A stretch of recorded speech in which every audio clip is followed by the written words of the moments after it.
अजी सब्जेक्ट मेरे से भी ज्यादा इंपॉर्टेंट है self mirror. Attempt tough lengthy question in second round, उससे भी आप क्वेश्चन का डायरेक्ट आंसर नहीं जानते, उस क्वेश्चन का स्कोर खुद का बना सकते हैं। अब आते हैं साहब, फिर भी स्कोर नंबर क्यों नहीं आते? अजी सब्जेक्ट मेरिट से भी ज्यादा इंपॉर्टेंट है सेल्फ मिरर। पढ़ाई के रिवीजन से भी ज्यादा इंपॉर्टेंट है आपका खुद का सिली मिस्टेक का रिवीजन।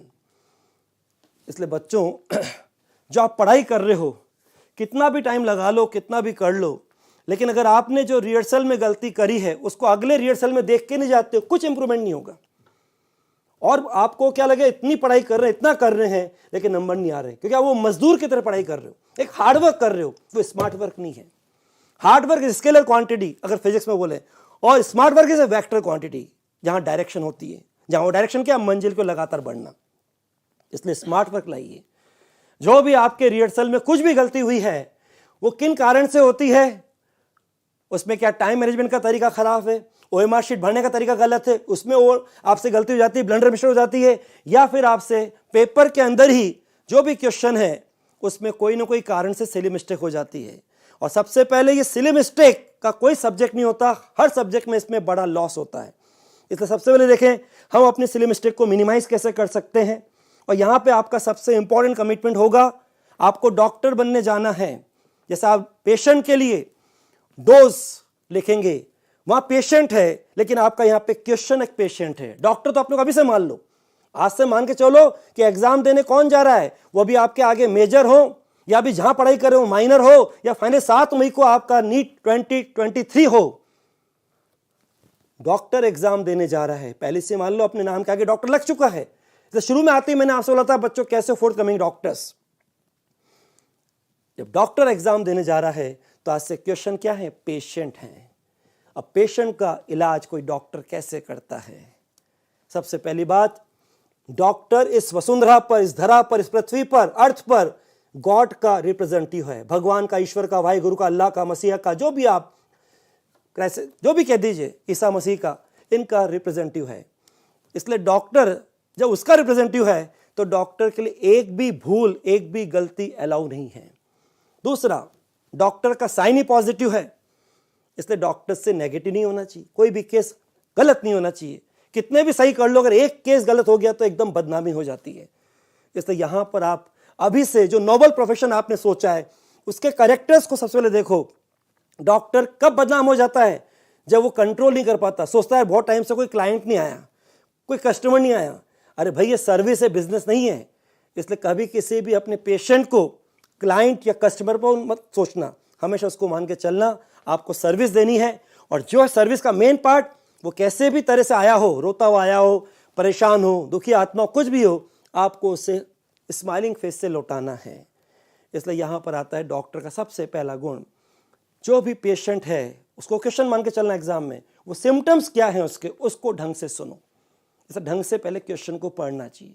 कभी क्वेश्चन को फास्ट, ऐसा नहीं राजधानी धीरे पढ़ रहे हो, फिर बाद में मालूम पड़ा समझ में नहीं आया, अब उसको धीरे धीरे पढ़ रहे हो, टाइम वेस्ट हो रहा है फालतू में। आपका पढ़ने का तरीका ऐसा होना चाहिए कि पढ़ते पढ़ते ही आपके बायो में या थ्योरेटिकल क्वेश्चन में, लॉजिक रीजनिंग क्वेश्चन में, कंसेप्चुअल नॉलेज क्वेश्चन में, पढ़ते पढ़ते आपके पास दिमाग में आंसर आ जाए। इसलिए पढ़ने का तरीका वही स्टॉप लुक गो के हिसाब से, कोमा, फुल स्टॉप का पूरा ध्यान रखिए, ताकि एक बार पढ़ने से ही हमारा क्वेश्चन समझ में आ जाए कि वो हमसे क्या पूछ रहा है। फिर नॉलेज को अप्लाई करिए, सोचिए, और फिर अभी दिख जाएगा कि क्या क्या तरीका है। ये ऑब्जेक्टिव पैटर्न है, यहाँ पे आपको आंसर लिखना नहीं है, यहाँ पे आपको आंसर ढूंढना है। नाम ही ऑब्जेक्टिव है, तो आपका उद्देश्य क्या है? जो 4 ऑप्शंस हैं उनमें से जो बेस्ट है, जो भी फ्रेमर उसकी थिंकिंग के हिसाब से क्या मैं बेस्ट हो सकता है, क्या मोर करेक्ट हो सकता है, अप्रोप्रिएट हो सकता है, उसका ध्यान में रख के करना चाहिए। इसलिए यहां पे कुछ पॉइंट लिखे हुए हैं। सबसे पहले, सब्जेक्ट कोई सा भी हो, हर क्वेश्चन को पहले पढ़ने का तरीका, read each question and option carefully. पहले बोलूंगा क्वेश्चन बहुत ध्यान से, कोमा फुल स्टॉप का ध्यान रखकर, और उसके बाद क्योंकि आपको आंसर लिखना नहीं है, ढूंढना है, इसलिए मेमोरी बेस पे कभी भी आंसर वहां टिक मत करो जहां पे वो क्वेश्चन बायो का हो, न्यूमेरिकल तो होते ही नहीं, या फिजिक्स केमिस्ट्री में लॉजिक रीजनिंग हो, कंसेप्चुअल पावर हो, सीधा कोई ग्राफ हो, या कोई कह दीजिए नॉलेज बेस हो, वहां पर आपको सारे ऑप्शंस देखने चाहिए। हो सकता है कई बार और आंसर भी उसके साथ में हो, तो बोथ ऑफ देम, कई बार हो सकता है ऑल ऑफ देम, तो जो होगा वही मालूम पड़ जाएगा, इसलिए सारे ऑप्शंस देखने चाहिए। अब यहां था don't confuse by similar question. कई बार बच्चा क्वेश्चन जो करके जाता है वो सोचता है इसका करके आया था, इसका तो आंसर ये होगा, इसलिए टिक कर देते हैं, लेकिन फ्रेमर थोड़ा सा उसको बदल देता है। कई बार ऐसा चालाकी करता है, आस्किंग को रिक्वेस्ट के हिसाब से आस्क की जगह उसको गिवन कर देता है, और जो गिवन है उसको आस्किंग कर देता है। मैं आपको और ऐसे बोलता हूं, ये जो भी फ्रेमर अभी क्वेश्चन बनाकर आपके लिए नीट 2023 का 7 मई का पेपर बना चुके हैं, ये कौन है? इनको कोई अलग से वापस से सारे क्वेश्चन नहीं बनाने, इनको अभी तक जितने पेपर हुए थे उसका पूरा बंच भेजा जाता है, और कोई इतनी ईमानदारी से नए नए क्वेश्चन नहीं बनाता। वो क्या करता है, रेप्लिका लगभग, कुछ तो सदाबहार क्वेश्चन होते हैं, एवरग्रीन होते हैं, फेमस एरिया होता है, कुछ कह दो ट्रेडिशनल तरीके क्वेश्चन होते हैं, उनको एज इट इज रख देता है, और कुछ क्वेश्चन में डेटा चेंज कर देता है। क्वालिटी वही है, कई बार डेटा चेंज कर देता है, कभी उल्टा कर देता है, आस्किंग को कर देता है गिवन और गिवन को कर देता है आस्किंग। इसलिए आपको पहले से ही ऑक्यूपाई होकर नहीं चलना चाहिए, क्वेश्चन तो मेरा करा हुआ है, वहां कुछ भी चेंज हो तो उस क्वेश्चन को बस फ्रेश मानकर पढ़िए, ताकि वहां पे किसी तरह से आपसे कोई नेगेटिव ना हो।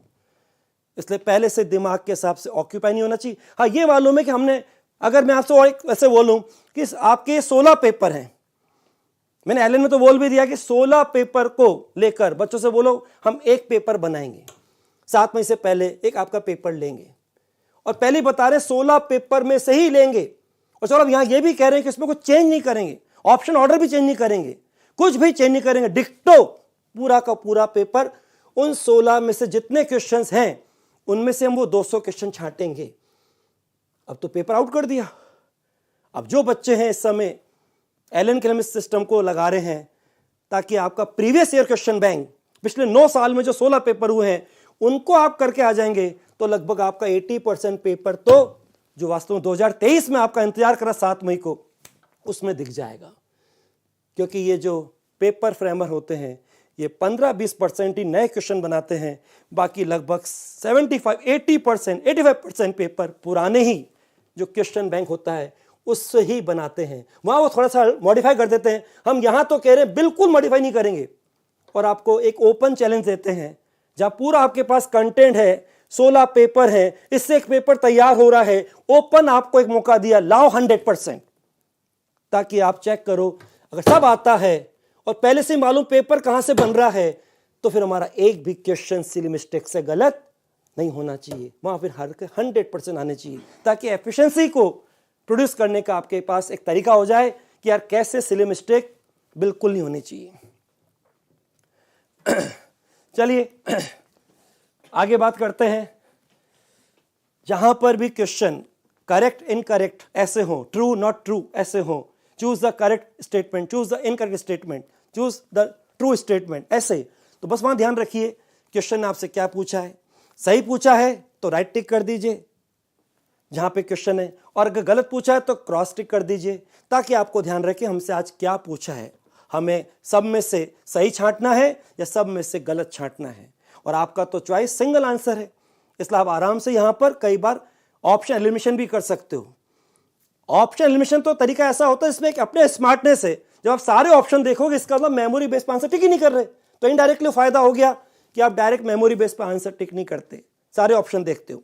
लेकिन एक जगह वो ब्रह्मास्त्र का काम करता है, जहां पर आपके ऐसे क्वेश्चन आ जाए not true, true, correct, incorrect, तो वहां पर आप अगर सारे ऑप्शन देखो तो कई बार ऐसा होता है कि ऑप्शन आपको ऐसा लगता है कि अलग तरह के, जज नहीं हो रहा कि यार क्या आंसर होगा, और क्वेश्चन आपको आंसर याद भी नहीं आ रहा।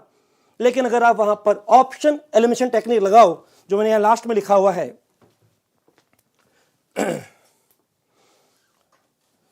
यूज ऑप्शन एलिमिनेशन, ऐसे क्वेश्चन जिसमें डायरेक्ट आपको आंसर नहीं मालूम हो, आप अगर ऑप्शन एलिमिनेशन टेक्निक लगाएं तो आप अपना क्वेश्चन का आंसर प्रोड्यूस कर सकते हैं, और स्कोर भी आपका पॉजिटिव ही उसमें होगा, पक्की बात है। ये मैंने यहां बात कर ली। और बच्चों, ऑप्शन एलिमिनेशन गजब की आपकी टेक्निक है, जिससे 2-3 फायदे हैं। एक तो मेमोरी बेस पर आंसर टिक नहीं करते, ये हमको लास्ट तक याद रहता है हमसे क्या पूछा है, और तीसरा, अगर हमको डायरेक्ट आंसर नहीं मालूम तो हम आराम से उसमें ऑप्शन को एलिमिनेट करके जैसा पूछा है राइट पूछा है तो गलत को हटा देंगे, और गलत पूछा है तो राइट को हटा देंगे, और हमारा ढंग से वो स्कोर पॉजिटिव हो जाएगा उस क्वेश्चन में। ये जो है do calculation by cool mind and use rough space smartly, do approximate calculation if options are far apart, ये स्मार्टनेस है फिजिक्स में या फिजिकल केमिस्ट्री जहां न्यूमेरिकल्स आते हैं। कई बार आप देखते हो कि क्वेश्चन आपका है, सबसे पहले अगर आप क्वेश्चंस को पहले काफी कुछ कर चुके हो और आपकी जगह भर चुकी है जो कि लिमिटेड होती है, अब आपको एक नया न्यूमेरिकल सॉल्व करना है लेकिन आपको जगह नहीं दिख रही, तो ये नहीं हाँ वहीं पे आपने चालू कर दिया, क्योंकि खुद को ही नहीं मालूम पड़ेगा मिक्सिंग से ओवरलैपिंग से कि साइन इनटू है कि प्लस है, पावर पॉजिटिव है कि नेगेटिव है। इसलिए वहां पे थोड़ा सा अपने को स्मार्टली एक क्लियर स्पेस डेवलप कर लीजिए और उसमें ढंग से कैलकुलेशन करिए, ताकि कोई भी हम मेहनत करें तो वो क्वेश्चन हमारा किसी भी सिली मिस्टेक से गलत क्यों हो जाए। अरे बच्चों, जब चावल के दाने पे कोई संस्कृत का पूरा श्लोक लिख सकता है, इतना ढंग से उसको यूज कर सकता है, इतना मितव्ययी हो सकता है, इतना उस स्पेस को यूज कर सकता है, तो हम एक स्पेस बनाकर रेक्टेंगुलर कोई भी स्क्वायर बनाकर एक क्लियर स्पेस में कैसे कैलकुलेशन नहीं कर सकते। दूसरा, अगर आपके न्यूमेरिकल्स में आपको देख रहा है कि 4 ऑप्शंस में पावर में 10 की पावर पॉजिटिव हो कि नेगेटिव, उसमें काफी डिफरेंस है, तो आगे आपको नहीं देखना कि आगे इंटीजर क्या है कि आगे डेसिमल क्या है, सीधे उसको पावर के हिसाब से 10 की पावर में पहले सॉल्व कर लो। कभी आपको लगता है कि ऑप्शंस बहुत दूर दूर हैं, तो आप आराम से उसमें कर सकते हो कैलकुलेशन, अप्रोक्सीमेट कर सकते हो। ये आपको क्वेश्चन के 4 ऑप्शन देख के आप जज कर सकते हो। कहीं ऐसा होता है कि आपसे जो पूछा है उसके आपको यूनिट डायमेंशन मालूम है, तो आपको अलग से नहीं करनी कुछ कैलकुलेशन, फॉर्मूले के फॉर्म में यूनिट डायमेंशन, तो यूडी मेथड से, यूनिट डायमेंशन मेथड से भी आप देख सकते हो कि जो चीज पूछी है उसमें 4 में से कौन सी चीज उस क्वांटिटी को, फिजिकल क्वांटिटी जो आपसे पूछी है उसको रिप्रेजेंट कर रही है। तो यूडी मेथड से भी आप स्मार्टनेस से क्वेश्चन को सॉल्व कर सकते हो। ये मैंने attempt tough lengthy questions in second round, अभी बोला था शुरू में, take it easy and make it easy, मतलब आपको हमेशा first impression is last impression, well begin half done, उसका ध्यान रखते हुए, और तो फाइनल डे है, उस दिन पिक्चर की हैप्पी एंडिंग करनी है, इसलिए हमेशा वहां तो पहले सेलेक्टिव करो, सेलेक्ट हो जाओ, take it easy make it easy.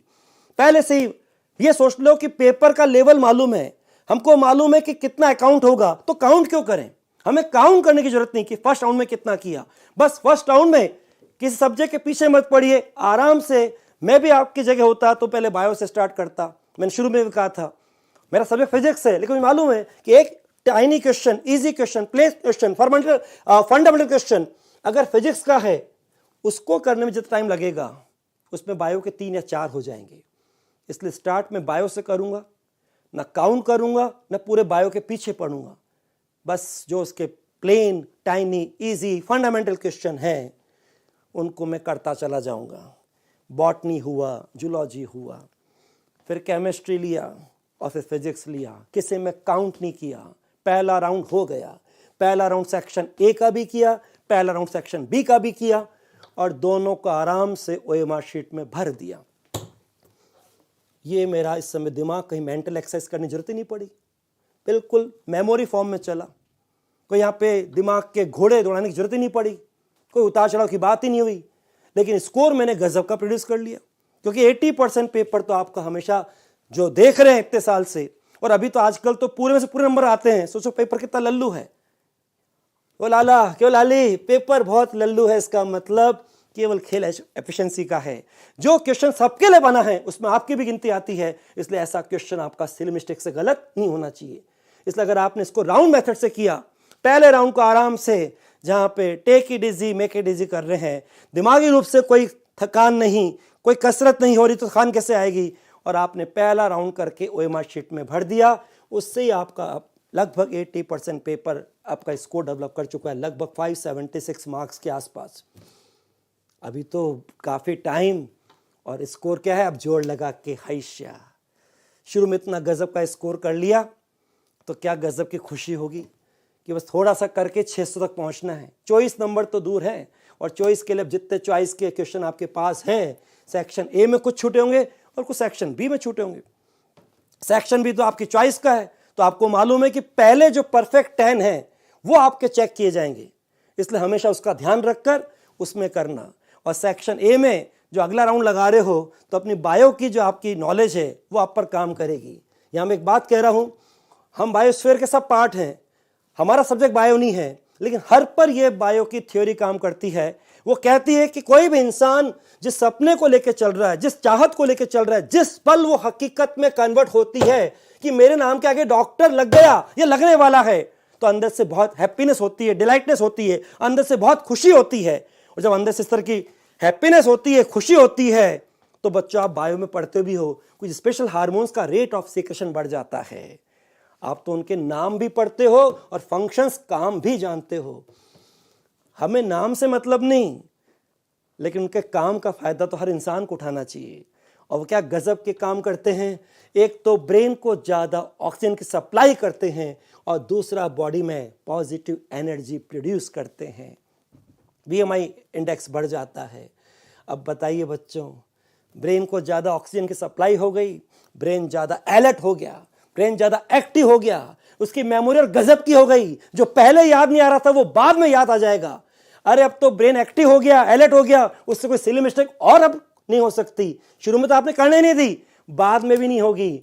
और अगर उसकी पॉजिटिव एनर्जी अंदर बढ़ी है, इसका मतलब आपकी कैपेसिटी पहले से और ज़्यादा हो गई है, यानी अब तो पहले से भी आप और ज़्यादा कैपेबल हो चुके हो।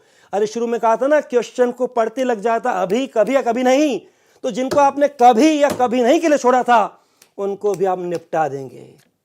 उस समय तो दिमागी घोड़े ऐसे दौड़ेंगे, ऐसे मिराकल होंगे, क्या ऐसे क्वेश्चन को भी करके आ जाएंगे जिनको आपने पहले सोचा क्या कह रिया, क्या दे रिया, क्या पूछ रिया है और आपने आगे के लिए छोड़ दिया था, उनको भी करके आ जाएंगे। बच्चों ये स्मार्टनेस आपको लगानी चाहिए। कई बच्चों ने यहाँ पे लिख दिए, हार्मोन्स के नाम लिख दिए। आयुष गौड़ ने लिखा है serotonin, oxytocin, dopamine, happy hormone. आ रहा है बेटा याद, तो इसको करो ना अपने साथ, इतना अच्छा इनका स्वाद, लो इनका भी मजा, इनको वहां पे प्रोड्यूस करो। और तरीका यही है, पहला round no mental exercise, static nature, memory nature, बस सिली मिस्टेक कहीं पढ़ने में नहीं होनी चाहिए।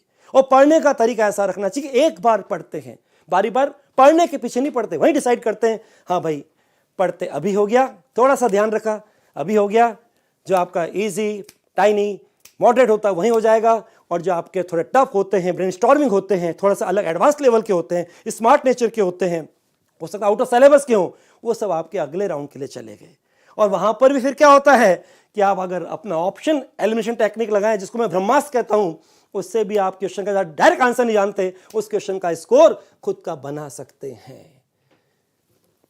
तो कितना आसानी से आपका स्कोर 2021 में और 2022 में जो गया 595 और 600 प्लस अगर हो गया तो 595 तो आपका ऐसे ही हो रहा है। 2 साल से 2021 में 2022 में 595 पे GMC मिला है, गवर्नमेंट मेडिकल कॉलेज मिला है, ये आप मालूम कर सकते हैं। अगर आपका स्कोर 600 प्लस हो रहा है, कोई ताकत आपके लिए GMC की सीट रोक नहीं सकती। एक सीट पे आपने रुमाल रख दिया है, पक्की बात है। तो बच्चों ये सबसे इंपॉर्टेंट हमारा सिली मिस्टेक को मिनिमाइज करने का मिरर है। कई बच्चों ने, अभी मैंने सेशन लिए थे, बच्चों से कहा था अगर आपने इसका रिवीजन चालू कर दिया और बिल्कुल डॉक्टर की डोज की तरह सुबह उठते ही आपको इसका रिवीजन करना है, एक कैसे स्ट्रॉन्ग डिटर्मिनेशन के साथ, और रात को सोने जाओ तो परफेक्ट सेटिस्फैक्शन के साथ। लेकिन कैसे, जब ये मिरर आपका तैयार हो। इसको तैयार कैसे करना है, जितनी बातें मैंने बोली हैं उन्हें कोरे कागज पे लेना। अभी सेशन के बाद सबसे पहला काम यही करना, जो अभी मैंने ऑफलाइन सेशन लिए थे, बच्चों को बोला था कि आज भला वो लंच का टाइम था या डिनर का टाइम था, जाके मत देखना मेनू क्या है, इस टेस्ट को भूल जाना।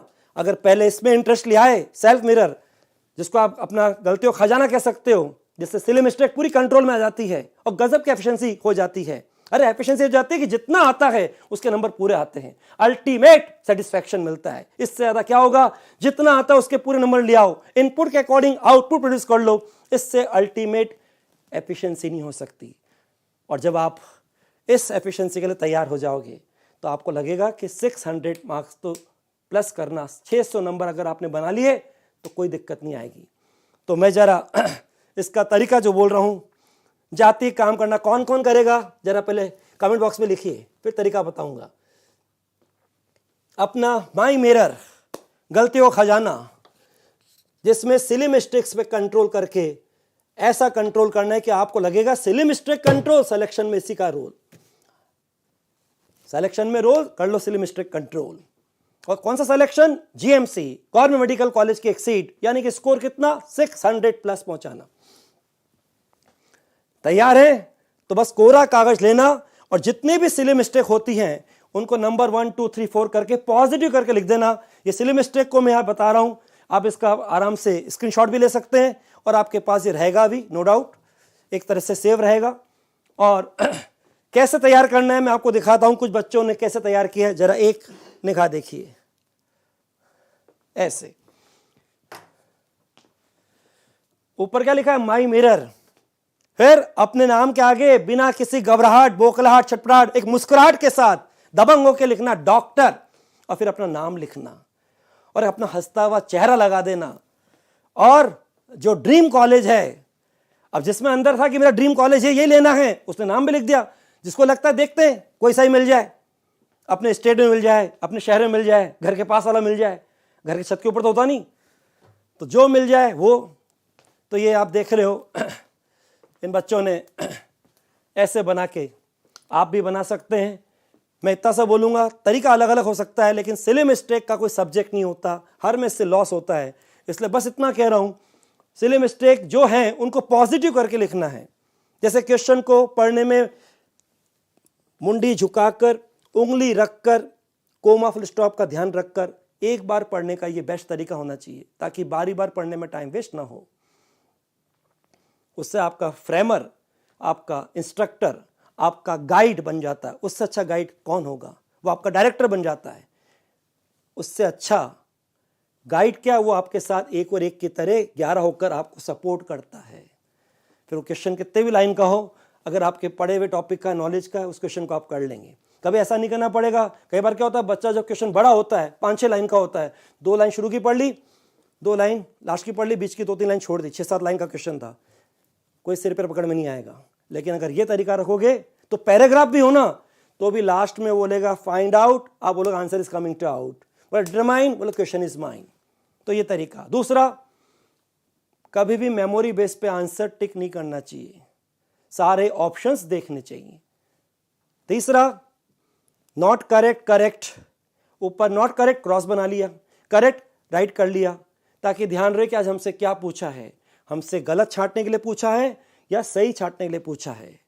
और उसके बाद यहां पे भी आपका कोई क्वेश्चन ऐसा हो जिसके आंसर सीधे आपको नहीं मालूम, स्मार्ट उसके ऑप्शंस हैं, डायरेक्ट आपको आंसर नहीं मालूम, तो ऑप्शन एलिमिनेशन टेक्निक लगाइए और उससे आप आराम से क्वेश्चन के अंदर आंसर जो छूट जाएगा, जो रह जाएगा, वही आपका आंसर हो जाएगा, क्वेश्चन आपका गलत नहीं होगा।